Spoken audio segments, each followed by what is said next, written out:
So mga kababayan, good morning. So iparinig ko lang sa inyo o ipapanood ko sa inyo itong video ni Congressman Marcolita na tumatakbo ngayon bilang senador, kung saan na umalma sa dito sa ilang mga senador.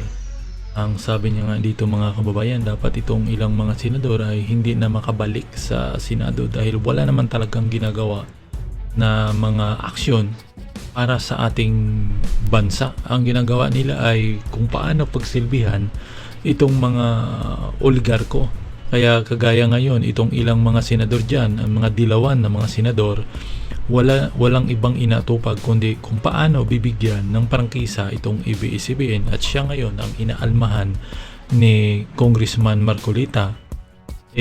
Kawawaan niya si Senador Tolentino na siya lamang ang nakipaglaban doon, at ang ibang mga senador ay wala namang kwenta. So yan talaga. Kaya pala itong mga senador na ito, ayaw nila sa tinatawag na federalism, kasi pag tumakbo ito sa kanilang distrito ay hindi talaga mananalo ito kahit kagawad ang takbuhin. Mga ganitong tao, mga kababayan. So panoorin niyo itong discussion ni Congressman Marcolita, mga kababayan. Huwag nyo rin kalimutan sana ipasubscribe itong ating channel. Pakishare din sa inyong mga group. Kaya sabi ko, ikumpara mo yung Department of Disaster Resilience at saka yung pagmamadali nila para ngayon ay bigyan ng panibagong prangkisa ang subsidiary ng ABS-CBN. Bakit yun ang kanilang minadali? Oo. Nakaabot pala ng, tama ko, narinig ko sa inyo, nakaabot ng third reading yun, samantalang itong Department of Disaster, hindi ata nakapasok sa first reading man lamang. Narinig yan. Opo. O dinig ng kanilang mga komite. At hanggang doon lamang, parang lip service kung pag-uusapan, hindi ba importante sa kanila ito? Oo. Ako, naawa rin ako kay Senator Tolentino. Alam ko yung pagsisikap niya, ngunit nag-iisa lamang siya ron. Totoo po ko. Sapagkat ang proseso dyan ay talaga namang matindi. Kinakailangan pagdebatihan yan at kailangan makakuha ka ng majority riyan para pagpasyahan na ito ipasa na sa plenaryo. At mula roon ay isa ang tatayo para depensahan yan hanggang sa ito ay mabasa sa pangatlong pagkakataon. Doon pa lamang magkukonek ang dalawang batas na yan na nanggaling sa baba at kinuha sa taas. Pagkatapos kung halimbawa meron pang hindi pagkakaunawaan sa mga ibang provisions niyan, mapipilitang tumawag ng isang BICAM para lamang linawin o i-reconcile yung mga conflicting provisions kung meron man. Opo. Pagkatapos noon ay pwede nang isalang at maging enrolled bill ang tawag dyan para pirmahan ng Pangulo. Kaya akala ko na itong mga ganitong klaseng panukalang batas ang inuuna dapat. Totoo po. Kaya nga po kung ano kong meron pang isang panukala dyan na naalala ko ito yung pag-create ng mga evacuation centers. Ayan, opo, isa pa po yan. Oho. Ito na final and third reading na rin namin. Hindi ko rin maintindihan kung anong kalagayan doon sa taas. Bakit hindi naman gumalaw sa taas? Sa mga tweet, kahit anong gawin namin na pagmamalasakit dito sa baba, House of Representatives, kung wala namang magtatangka doon at seryosohin ang ginagawa namin sapagkat kailangan nga nating mailatag ang batas na kakailanganin, mapaghandaan ang lahat ng mga kalamidad. Opo. Talagang sasalanta sa ating bansa. Kung kami-kami lang naman dito, doon naman sa kabila, wala namang katapat na seryosohang paggawa nito. Oo. Gano'n na nangyayari. Hanggang sa ito ay i-refile na naman siguro sa susunod na Kongreso.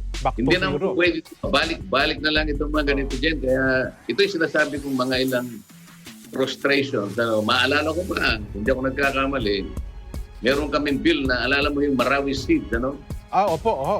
Pinanukala namin na sana ay magkaroon ng kaukulang compensation pagbabayad sa mga nasirang mga building, mga private houses, mga commercial buildings, dahil nga sa nangyaring paggigera sa Marawi. Ito ay na-final and third reading dyan.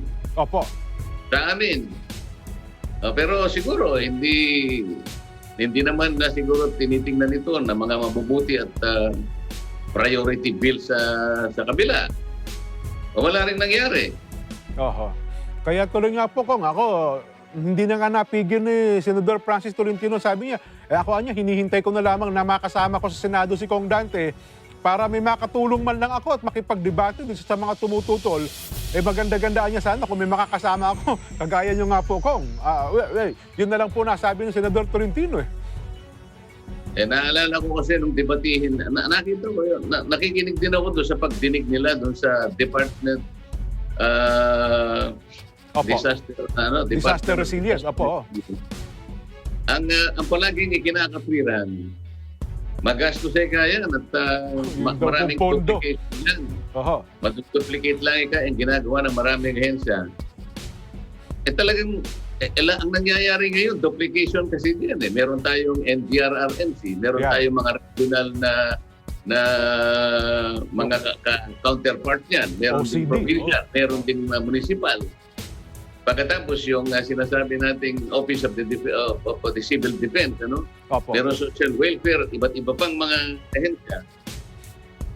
Ngunit hindi nagkakaroon ng isang mabuting coordination kung pag-uusapan ay ang paghahanda at pagtulong. Alam mo, ang bagyo kasi paparating pa lang, dapat nakahanda ka na Totoo po. Pagkatapos yung habang ito'y pumapalo na, ay kinakailangan nandun ka pa rin. Pagkatapos nung matapos na yan, ano yung extent ng damage? Alam mo dapat lahat ito ang problema, kung wala nga tayong departamento at ang lahat ng mga hensay hindi naman coordinated ang kanilang mga ginagawa. Kaya palaging ganyan ang epekto ng bagyo sa atin. Mamumulat ka na lang, gigising ka na lang isang umaga, ganun pala katindi ang pangyayari. Ganun pala katindi ang damage. Ngayon, magkakagulo ngayon tayo kung paano natin tutulungan sila. Palagi na lang ganito yung parang vicious cycle na lang ito, Jen. Opo. Nako, Kong, hindi ba pwedeng, alam nyo, yaman din lamang uso ang survey ngayon, Hindi ba pwedeng isama sa tanong ng mga nagsasurvey sa 24 na senador, sila kaya nakatugon doon sa kanilang mga trabaho at akma kaya itong mga senador sa kanilang trabaho, Kong? Dapat siguro yun ang malaman natin, di ba, sa mga survey na ginagawa. Jerry, ka-qualify ko yun. Hindi naman lahat ng mga senador, Jen. Sinasabi ko, siguro sabihin mo, yung pabalik-balik na lang doon. Yung nakabalik ilang beses. Kasi may mga bago naman dyan na gumagawa talaga ng mabuti. Katulad ng binabanggit mo, yung kaibigan ko, si Senator Francis Tolentino. Opo, totoo yan. Opo. Hindi kasali sa mga sinisisi mo dyan. Opo. Siguro, kung magsasurvey ka, paano yung tanong mo kanina? Gusto ko sanang malaman sa kanila, isama sa survey, kung yung mga senador na naihalal ngayon ay akma ba talaga doon sa kanilang trabaho bilang senador, Kong? Mga senador na pabalik-balik yung nasabihin mo. Opo. Oo. Kasi... So, paano sasabihin ngayon? Teka, idagdag ko lang ng konti kasi, Kong. Alam mo, yung punto ba na kasi ang pagiging senador, sapagkat ito yung nagiging national, aywan ko lang po, Kong, ang nangyayari kasi, nagiging popularity contest ba na yung katangian bilang isang mamabatas sa mataas na kapulungan, hindi na po yun ang tinitignan ng taong bayan, Kong. Hindi yung katangian ng pagiging senador na gumagawa ng batas ang hinahanap ng mga botante ngayon, Kong. Paano kasi hindi naman sila nag-uulat kung ano yung nagawa nila Yun ang isa pa yun. Nag-uulat sila para malaman natin kung yung nagawa nila ay sapat. Kaya ang mga tao, akala nila, dekorasyon lamang sila doon. Oo. Hindi naman nasusukat kung ano ang ginawa nila. Kaya kapag hindi mo tinanong, halimbawa, yung tanong mo kanina, Opo. Sa tingin mo ba'y karapat-dapat pa yung pabalik-balik? Paano ba tinanong kanina? Yung kung karapat-dapat pa ba, doon sa kanilang trabaho bilang mga senador, yung mga pabalik-balik na nga po dyan, nakailang balik na sa Senado, Kong. O yun na nga, dapat gano'n. Kasi tingnan mo na lang, tayo ay nagsisintir dito sa sinasabi nating kami halos lahat ng mga magagandang batas sa paghahanda ng kalamidad, sinulong na namin. Pero hanggang doon lamang kami, doon sa third and final reading, at kailangan i-transmit namin sa kanila yung mga piyesa na aming ginawa. Hindi naman makukumpleto ang batas din kung kami lang. Opo. Dalawa kasi ang kapulungan ng Kongreso din. Isa yung tinatawag na mababang kapulungan at isang tinatawag na mataas na kapulungan. Hindi ko nga maintindihan kung bakit kasi tinawag pang mababa at saka mataas. Wala nang ganun Opo, oo. o siguro mas malaking kapulungan at saka yung maliit. Yun naman ang talaga ano? Kasi maliit ang Senado. Ang Kamara kasi ay binubuo ng mahigit na 300 mambabatas. Mm-mm. Yung Senado naman ay binubuo lang ng 42. So ang dapat na katawagan dyan ay malawak na kapulungan at makitid na kapulungan. Siguro ganun. Hindi naman Isipin mo, yung mga hindi importante ang kanilang minamadali katulad nung pag-aanbyenda ng ating administrative code. Akalain mo sa bilis nila na-third reading nila yon, ang layo lamang nila ay buhayin nila yung mga yung prangkisa ng mga subsidiaries ng ABS-CBN. Nako po. Tatlong subsidiaries yung hindi nabigyan ng prangkisa dahil nag-lapse, hindi naman natukoy sapagkat nakatuon ang paningin lahat ay sa mother franchise ng ABS-CBN, pero may tatlong subsidiaries yun. Opo. Ito yung ABS-CBN Convergence na kung tawagin noon ay multi-telephony, at pagkatapos merong Sky Cable Corporation at saka yung Amcara Broadcasting Corporation, tatlong subsidiaries. Opo. Na nakabinbin ang kanilang prangkisa dahil hindi pa talaga nabigyan ng karampatang pagdinig. Ang ginawa ng Senado sa pamamagitan ng dalawang dilawan ay minadali nila ito at isip-isipin mo hindi naman dapat magsimula sa kanila yung panukalang batas tungkol sa prangkisa. Oo. Sila mismo ang nagmadali. Dito mo makikita, nagmamadali sila doon sa mga bagay na gustong-gusto nila na pantulong sa kanilang mga padrino. Pero kapag ang isang batas ay para sa mamamayan, ang hindi ko maintindihan kung bakit ayaw nilang balikatin. Nako. Yan ang aking frustrations dyan.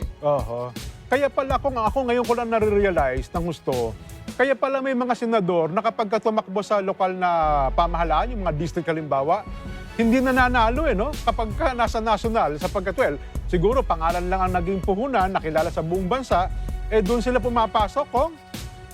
Kaya ayaw nila yung federalism kasi doon sa federalism, minumungkahin nila ang mga senador ay sa region na lamang kukuhanin. Oo, kung wala kang baluarte. Kung kandidato, halimbawa, yung isang popular na mayor, tatalunin niya yung isang senador. Totoo kayo. Ano na mangyayari dyan?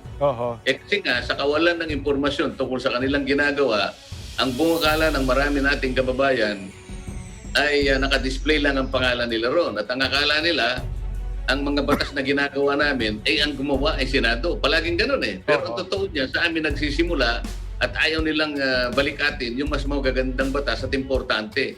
Ang inuuna nila ay yung mga makapagbibigay ng magandang suporta sa interes ng kanilang mga padrino. Nako, kaya pala naupuan itong Department of Disaster Resilience na makikinabang sana buong bansa, buong Pilipinas, na palusutan pa nung sinasabi nyo, 2-3 prangkisa sana, no? na para bagang inilihim pa sa ating mga kababayan, Kong. Isip-isipin mo, itong Department of Disaster Resilience, ito yung kailangan natin para makapaghanda tayo long-term resiliency plan at para magkaroon ng coordination ng lahat ng mga ahensya na ngayon ay nakatutok sa mga kalamidad sapagkat watak-watak ang mga polisiya, watak-watak ang mekanismo, hindi nagkakasundo yung kanilang mga patakaran. Kaya kapag tumama ang bagyo na malakas katulad ng Odette na nangyari kamakailan, nakita mo ang resulta, gano'n na lang. Kahit ano pang gawin ng Pangulo ng ating bansa, kapag gano'n ang mga proseso sapagkat hindi nakalatag ang mga batas na kailangan gamitin niya para sa ganun ay madalian niyang may patupad ang pagtulong sa ating mamamayan. Mahihirapan ang Executive Department. Ngayon, ito ay napaka-importante. Ang tanong natin, bakit kinakailangan sayangin ang napakaraming pagkakataon at iukol nila sa mga walang kakwenta-kwentang mga batas katulad ng pagpapalawig ng mga namatay na prangkisa ng mga subsidiary ng ABS-CBN? Bakit doon sila nakatutok? Paano? Ito isa sa kanilang mga padrino. Kaya lamang sila nananalo dahil nga sa mga padrino na yan.